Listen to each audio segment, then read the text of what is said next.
welcome back to our parent engagement series, and Happy New Year. I hope that you guys all had a good first week back so far. A rainy first day back at school, but that's okay. We all survived. It's supposed to rain again this weekend, but we'll be home. So I'm really happy to introduce Melissa Moreno. Welcome her back again to do our fourth series, which is 12 Tips for Effective Parenting. So with that, welcome, Melissa. Thank you so much, and thank you all for taking time out of your busy lives to be here with us this evening. So I first want to start with who am I? So I am currently the MTSS coordinator at Discovery Charter School. That stands for Multi-Tiered Systems of Support. I support students there, their whole well-being. We look at things that are affecting their behavior, their academics, and their social-emotional well-being. I was a special day class teacher for 11 years right here in Chula Vista. I taught at Rosebank and Los Altos. In 2018, I was the San Diego County Teacher of the Year. And most importantly, I am a mom of two. I have a 13-year-old daughter and a 10-year-old son. And one of the reasons I like to do these is because parenting is really, really hard. And every child is different, and nobody is perfect. I am very fortunate that I've had training in behavior. I have learned lots of things, but I still make mistakes all the time, right? Just as all of us. Our kids make mistakes, you all make mistakes, I make mistakes. And I think that's why it's so important, because we're all real people that make mistakes, and our kids, we're doing the best that we can. So thank you for being here so we can support our children. So let's jump in. So one of the things that we can do to help our students is let me get out of my teacher mode. Hold on, back to mom mode. One of the things we can do to help our children is really just be involved.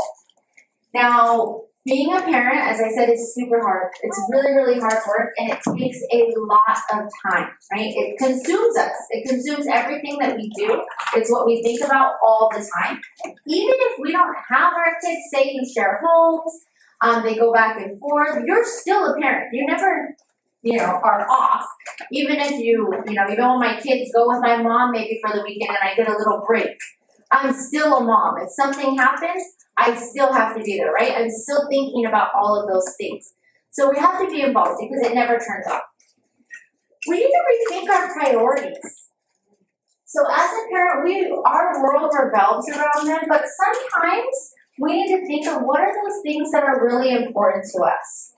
So what things can we maybe let go of a little bit so we can be more involved and with our kids, right? So for instance, my house is not always the cleanest. I'll say that it's not. I always have loads of laundry piled up because for me it's more important to sit down and have dinner with my kids. We do that together, right?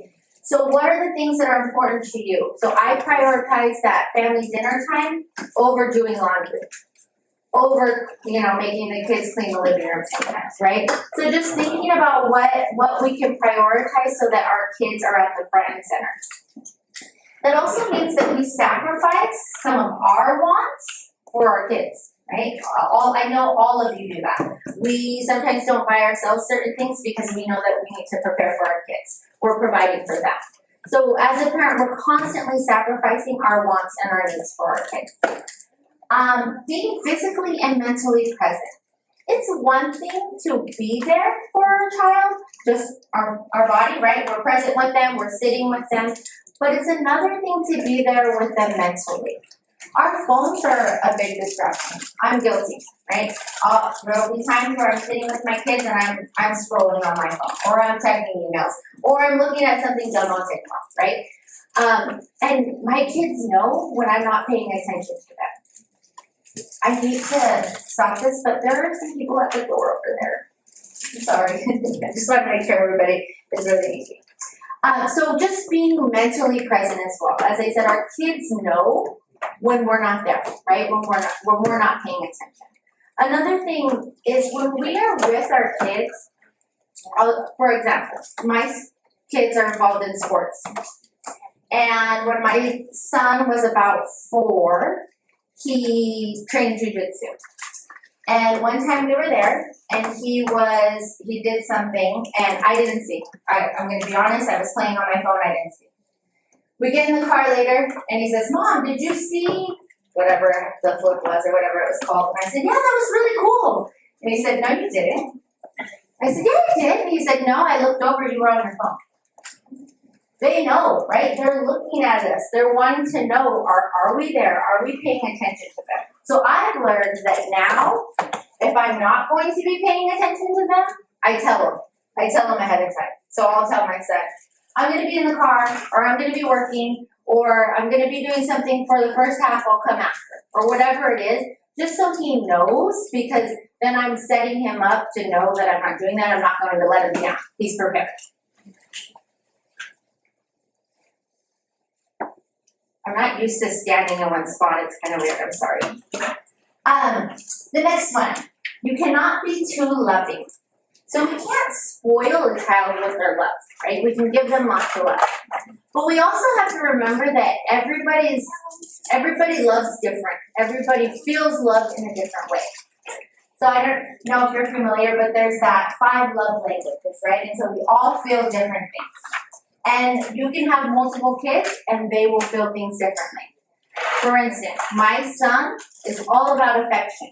If I'm not hugging him, he'll say like, Mom loves me. Like that's his love, right? I have to hug him. I have to be touching his hand. I have to be right there with him. My daughter, I better not hug her unless she says I can. Like it's like, oh, don't touch me. Like she doesn't like that touch. I'm only allowed to hug her basically if she wants me. Like if she asks, then I can hug her. But if I just want, no way. Like that is not how she feels loved. But for her, if I sit down and watch one of her silly shows, and I don't pay attention to anything else but her silly show, like to her, that's love. I'm sitting with her, I'm only paying attention to that time where I'm watching a movie, that quality time is love for her. We can love them as much as we can, and we're not spoiling them by doing that, right? When we think about spoiling, it's really when we're lowering our expectations for them because we think that that's showing them love. Or we're letting kids do some things that maybe we wouldn't normally let them do because it's like, oh, it's because we love them, that's why I let them do that so much, right? So we don't want to replace or lower our expectations or buy them lots of things to show love. We want to show love in those other ways.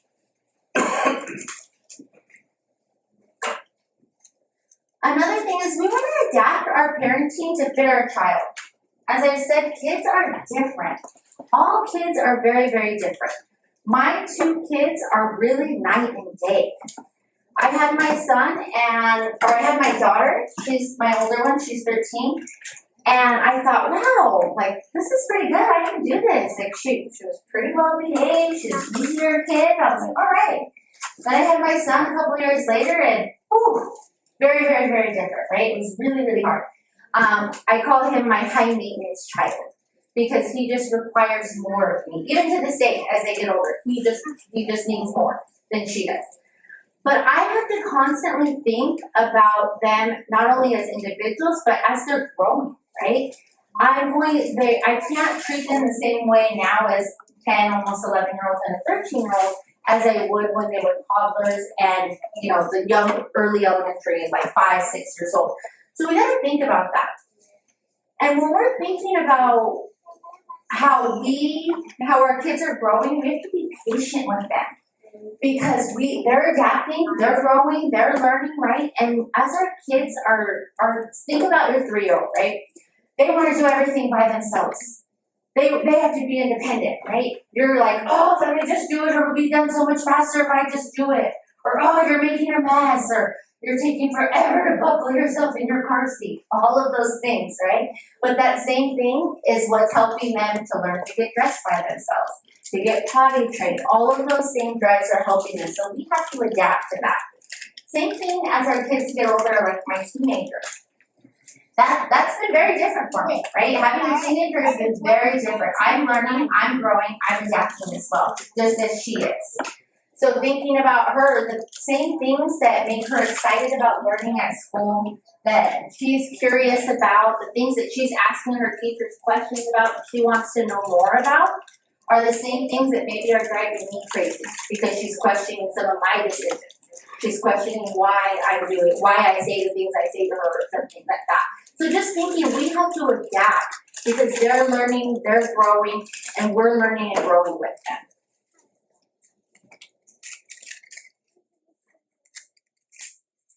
One of the things that's so important is just establishing and setting goals. This to me is one of the things that is the hardest thing to do as a parent, but it's really what helps us, right? We know that we want our kids to behave appropriately, right? We want them to do well in school. We want to be able to go do things out without them. I know sometimes when my kids were younger, sometimes I would get embarrassed, right? They would do things, you're like, oh my gosh, I can't believe they're doing that. Where did they learn that from? So if we start to control those things and help our students, here I go again, help our kids learn those things as they're younger, it's easier, right? We can teach them and get those things, mold them into those things as they're younger instead of waiting until they get older. Because as they get older, it just gets more difficult even to break some of those habits, right? Things that maybe we let them do because, oh, it's funny when they're little. It's not so funny as they get older, and then it's harder to break those habits. And we'll talk more about ways that we can reward our kids, ways that we can model different behaviors, and ways to help them do that. The next thing is just knowing about our kids, right? So we should always know where is my child? Who are they with? What are they doing? It's easier when they're younger, but we still want to make sure that we always know that, and we're always asking our kids those kinds of questions, always talking to them. That way they know that that's always a conversation. So as they get older, we're still talking about those. It's not a brand new conversation, right? We've always wanted to know that. So now that I have a 13-year-old and she's like, why? Why do you care? Right? I've always asked you this. Even when you were 6, I wanted to know what you were doing at your friend's house when you were there for a little bit, right? I wanted to know what you were playing. I wanted to know who your friends were. So we start that little, and then as they get older, it's not a shock when we're asking those kinds of things, right? They're used to it. And then we know, and it helps us keep our kids safe. It helps us know that, they're making the choices that we want them to make. And we're really teaching them now to hold on to those values, hold on to those rules. That way when they're not with us, they're making the choices that we want them to make. Because we're not always with our kids, right? I drop my kids off at school every day, as all of you do, and I hope that they make good choices. Now, do they always make good choices? No, right? I've gotten phone calls from teachers also, right? They have their moments, and they don't always do what we would like them to do. But they're learning, they're growing, and then we're learning and growing with them to help them.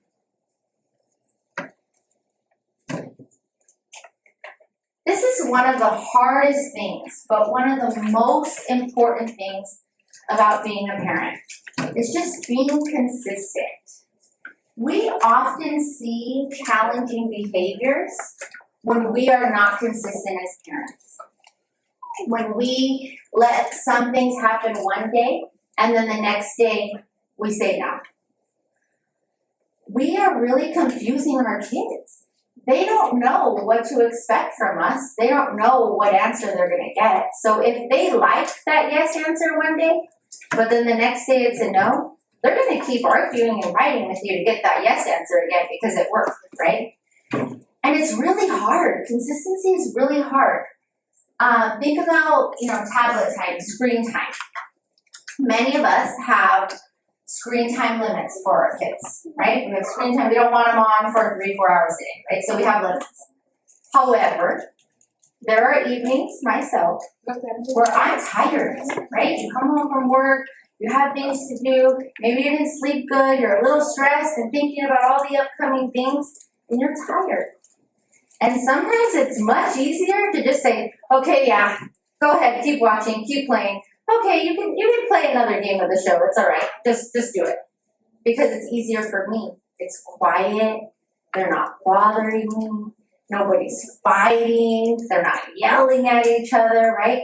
So, but if I say yes to more and more and more, then they don't believe me that they actually have a screen. I'll give you another example, bedtime.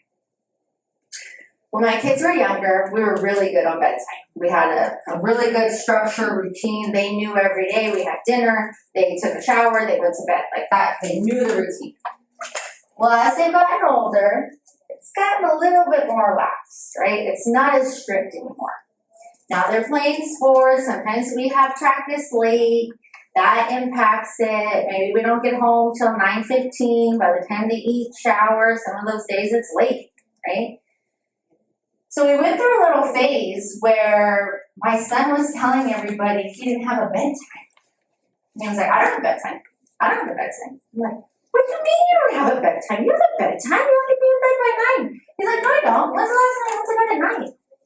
And I was thinking about it, and he was right. Like, he really didn't have a bedtime. It was pretty all over the place because we weren't consistent with anything. So then he realized, I don't really have this rule. I can kind of do, and sometimes I'm guilty too. I'm tired. I'll go to bed.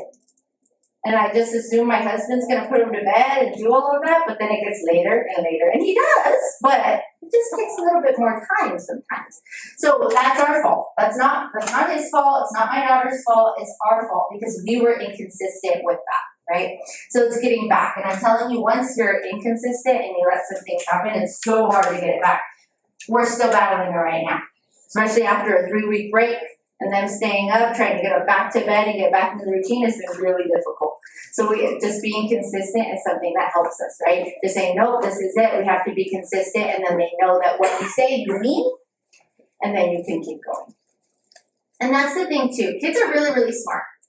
So if you don't say, they know. If you have to say what you mean. Because if you don't, they know. They'll get it right away. They'll turn it against you. All of a sudden it's something else. So we have to mean what we say.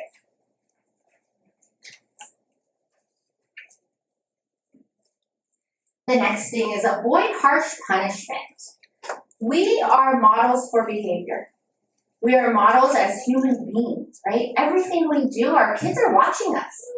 They're watching us to see what do we do? How do we react? What if we're upset, what are we going to do? So we don't want to show them that when we're really upset and we don't know what else to do, that we're just going to hit them. Because that's teaching them that when I don't know what else to do and I'm really, really mad, I'm just going to hit you. That is something we know that if we're spanking, there's a lot of research also that leads to more aggressive behavior and that students and kids, right, they are more likely to solve problems that way. They're more likely to, like when they get mad, they're just going to go smack somebody to get what they want back, right? And as a parent who has 2 kids that are only 2 years apart, we definitely had our battles at home with when I don't want something, I'm just going to smack you and grab it, right? I'm going to push you away and I'm going to get it. Or I'm really mad and I'm just going to push you down the hallway and keep walking, right? So what do we do instead? It's the perfect time when we're upset with our kids or something has happened where we can model how to problem solve. We can model what to do.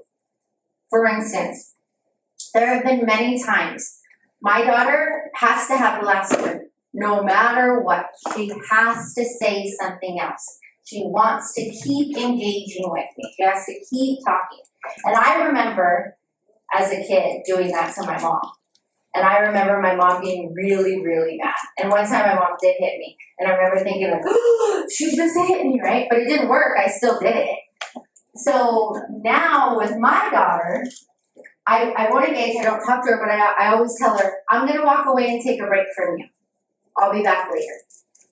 And then we can discuss it when we're both calmed down. Because she's mad, I'm mad, then we're just arguing and fighting, and then she wants to have the last word, and then I want to have the last word because no, I'm the mom, I'm the boss, like let's do it, right? But it doesn't work. Once we've engaged in that battle, I've lost. It's over, right? But it's a perfect time to teach her that you can take a break. You can quickly cool down. You can think about things and have a conversation later, right? Because we do that. We do that now. I know if my husband and I are having an argument, he will not engage with me. He doesn't want to keep talking. He has to think about things and come back to it later, right? So we even do that as we get older. So we want to teach them those strategies.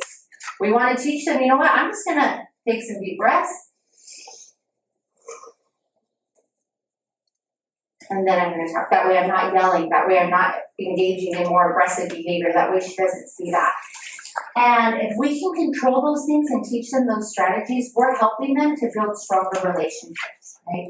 Because right now we are building those, we are helping them to build those skills so they can have strong relationships, so they get along with others, so they have good friendships, so they can work cooperatively in teams, right? Because our world really needs us to work in teams. We have to be able to work with others. We have to be able to engage respectfully with individuals when we don't agree with them. We all have to do that. We all go to work or do things and we don't always agree with the person around us, right? But we don't respond aggressively. You'll lose your job. But what do you do instead? It's the perfect time to teach our kids how to respond instead of using that aggressive behavior.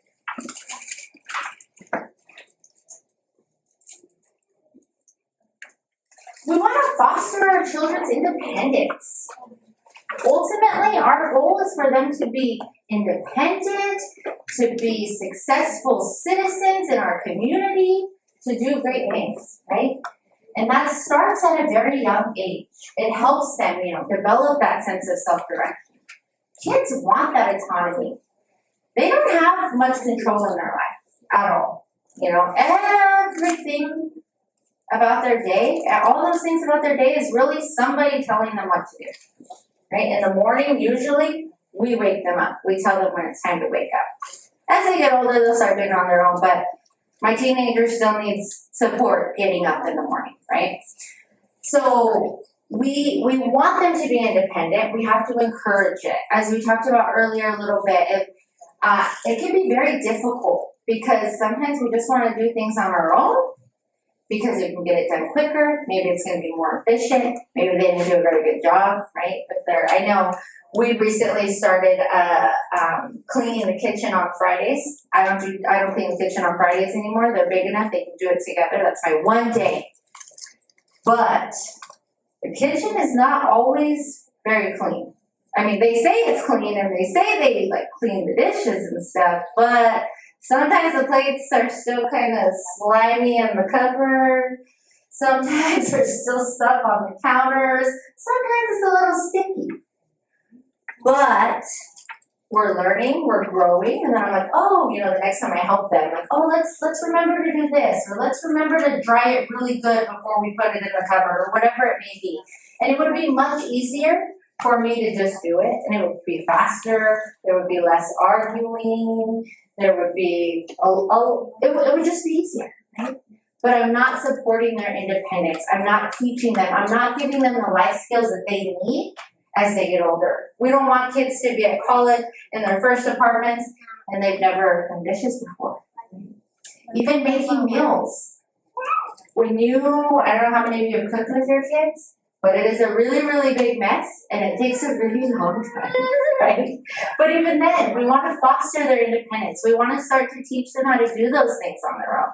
We want them to grow. We also want to give them, something that they have control of, wow, look what I did.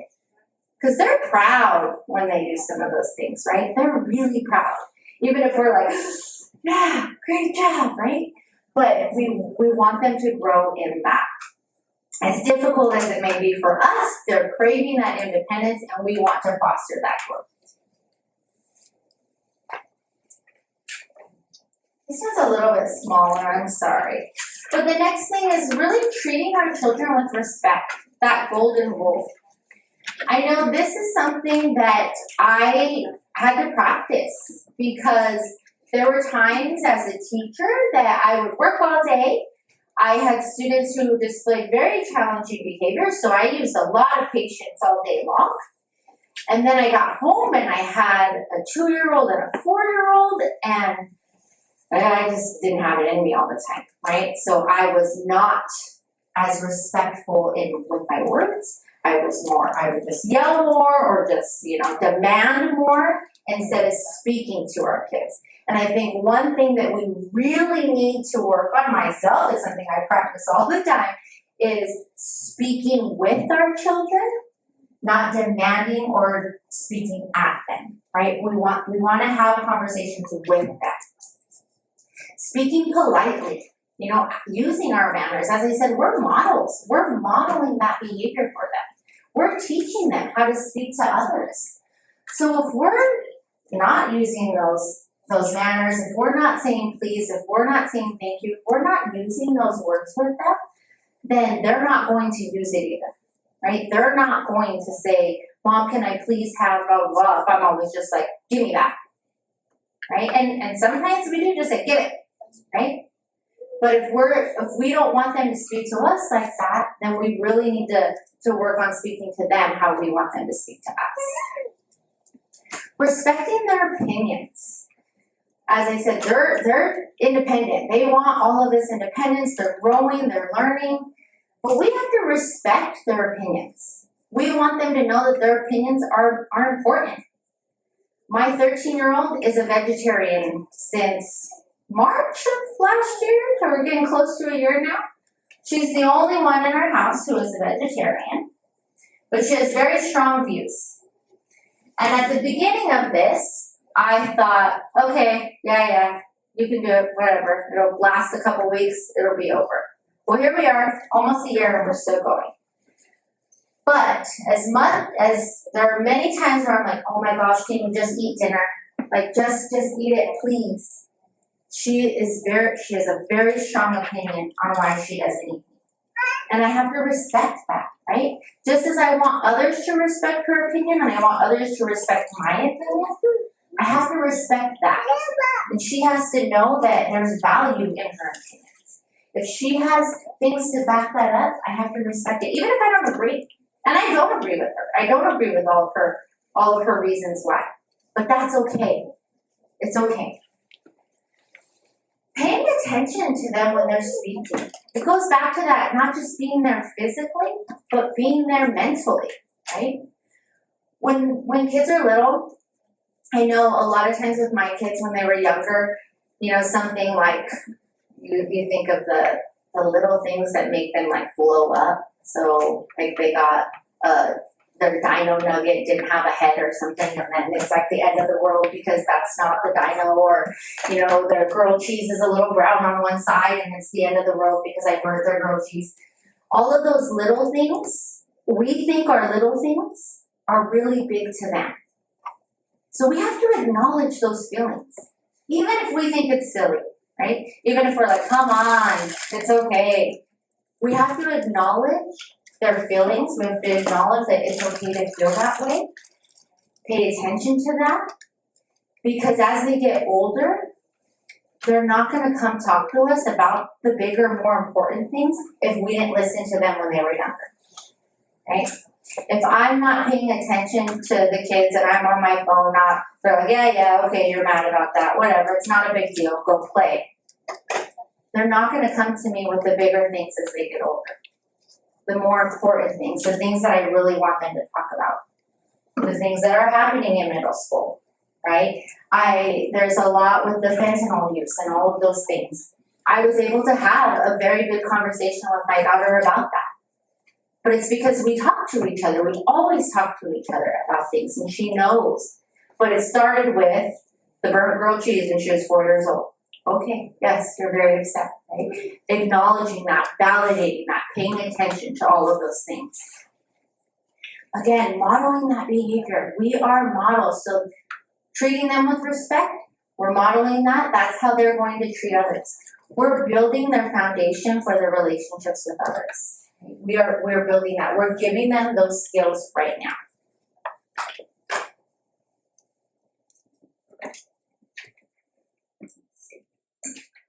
Catch them being good. This is one of my favorites because we want to positively reinforce our kids.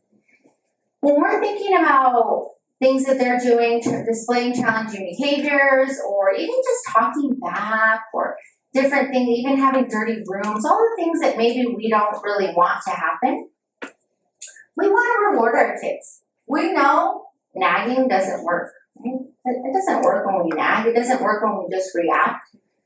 I know for me, when somebody just nags at me and tells me something to do over and over in a not so nice way, doesn't make me want to do it anymore, right? It's the same for our kids. So we want to catch them being good, and we want to reinforce that. Saying things like, oh, your room looks so good, you did a great job cleaning it. My 13-year-old is a slob, her room is a mess all the time.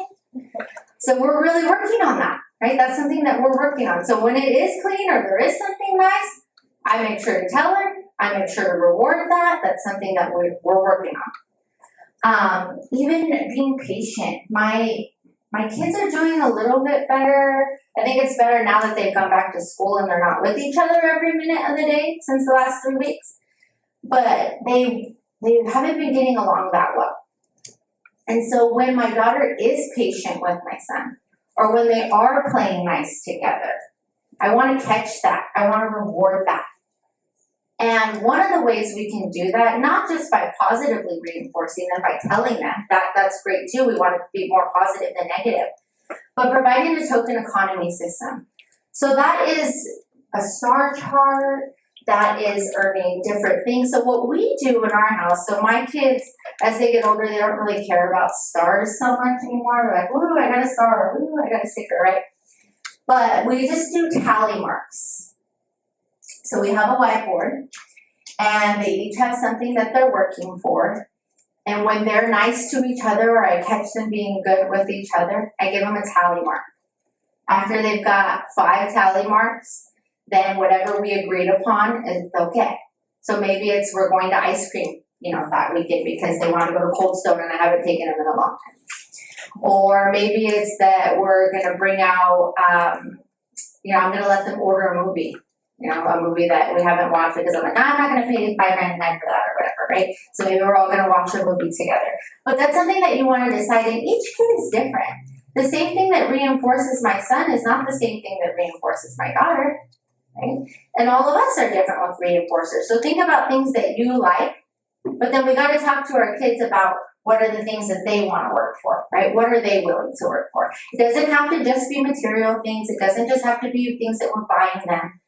But maybe it's a special game night, right? Maybe everybody in the house stops what they're doing on one night and you're playing the game together. Because, how often does that really happen where everybody does that? Maybe that's really special to them. Or maybe it's a trip to, grandma's house and they get to spend, extra time there. Or whatever it is that they might like. But just really talking to them about finding those rewards. But it can be material as well. As I said, my daughter's room is a mess. And so she works for gel manicures. That is very motivating for her. So if her room is clean for the month, she can go. If it isn't, she can't. But it's back to that be consistent, right? We have to be consistent as a parent. Because the one time I say, okay, yeah, you can still go, even though her room was a mess, then she doesn't believe what I say. She can do whatever she wants. It could be a mess all the time, but she's still going to get to go, right? So it goes back to being consistent. And like I said, it's easier to not be sometimes, right? Because then I have to deal with the fit when I'm telling her no, she can't.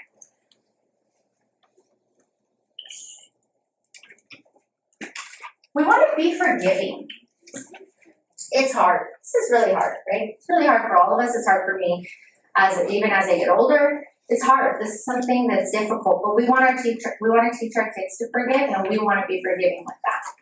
We want our kids to know that behaviors or different things that they may do doesn't impact or affect our love for them. If they make a mistake, they make a poor choice at school, they make a poor choice with us, I still love them, right? It doesn't take away my love. We want them to know that no matter what, we love them and we accept them for who they are. And we want to model that forgiveness as well. There have been many, many times where I've had a bad mom day. I was not a good mom some days, and I'm okay to say that. There are days where I'm like, wow, that was really bad, or I shouldn't have yelled like that. I should have handled that differently. Right? We always go back and think, oh, I could have done this, I should have done this. Because we're growing, we're learning. But I always talk to my kids at the end of the night when I have those days. So when I put them to bed, I tell them, I'm really sorry. I could have handled that a lot differently. I should have done this. Can we talk about this instead, this way? And sometimes we'll even do like a do-over. Or let's just do it again. Because I don't want them to think that that's the only way, right? And we want to teach them that it's okay to say sorry. It's okay to start again, right? I accept it, I forgive it, we can move forward. So we can model that. Having restorative conversations with our kids really helps them to know that we love them unconditionally. Because it's not about them, right? It's about whatever happened. So we can talk to our kids after. You know, what happened that got you in trouble? Do they even know? Because I know there are times where my daughter has been in trouble and we'll go to have this conversation. I said, what happened? Why do you think I was upset? I don't know. And sometimes she really doesn't know why I was mad, right? So that's why having those conversations are so important. She knows, I know, we can be on the same page. So talking to them. And then saying, why was it wrong? How did it make others feel? And it goes back to that, okay, you made your brother really upset, or you really hurt my feelings. She went through this thing where she would say, she would tell me, it's because you hate me, is what she would tell me. It's because you hate me. And one day I pulled her aside and I said, you know, it really hurts my feelings when you say that. Like, I don't know what I'm doing that would make you think I hate you. Like, it really hurts my feelings. And she kind of looked at me and she was like, oh. She had no idea that that was something that was hurting my feelings, because it made me think, like, what am I doing to her? What it made me really evaluate things that I was saying to her. Does she really think I hate her? Then I'm doing something wrong, right? So just thinking about those things. Having her talk about, why is that wrong, right? How does it make others feel? And most importantly, what do we do differently? Because our goal is to learn from our mistakes, right? And we want our kids to learn from their mistakes. They're growing, they're learning, they're not perfect. We don't expect them to be perfect, right? It's their job to make mistakes. We want them to grow. When they're 2-year-olds and we're like, oh, terrible twos. That's their job. It's their job to be curious about the world around them and to get into everything, right? That's their job. They're learning, they're growing. We have to learn and grow with them too. Ultimately, what we do matters. We only get one shot, right? We only get one chance to raise our kids. We don't get do-overs. We don't get to try things again, right? What we do right now is it matters. And all of you being here, taking that step and learning more, it matters. Your kids will benefit from this, right? From you all learning and continuing to grow with them. As our kids get older, they remember things, right? They remember the good, they remember the bad, and probably more of the bad, right? So we have to keep growing.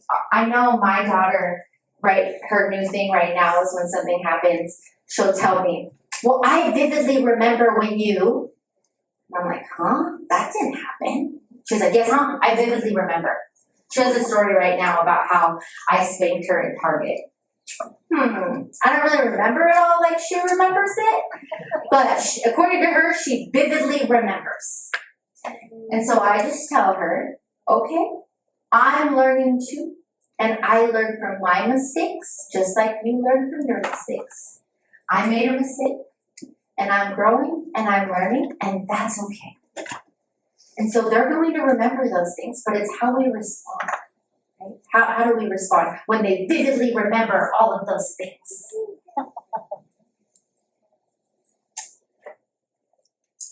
And the last thing, we have to take care of ourselves. As I said, being a parent is really, really hard. It takes a lot of time. takes a lot of us, everything out of us. When my kids were younger, I used to say they sucked the life out of me, right? Because it just took everything. But if we don't take care of ourselves, we can't take care of them. Right? We have to take care of ourselves. Now, it doesn't mean we have to like do these crazy spa weekends and do all of this stuff. It just means that maybe, not that, that doesn't help. That does help sometimes, right? But it could also just be that 5 minutes in the morning that's quiet and you get up a little bit early to drink your coffee. Because it's just peaceful and quiet, nobody's up yet, maybe that's your time. Or it could just be on your way home from work, when you're listening to that podcast that you like, or the music maybe you don't let your kids listen to, and you're all by yourself, right? It's those things. So what are the things that help fill your cup? What are the things that help take care of you? Is it that you need to go for a walk? Is it that you need to move your body? Right? What are the things that we can do to help ourselves to make sure that we continue to help our kids? Because we can't pour from an empty cup. And if we don't take care of ourselves and we're tired and stressed and we never take the time, then we're going to be less patient with our kids. We're going to be more naggy. We're going to yell more.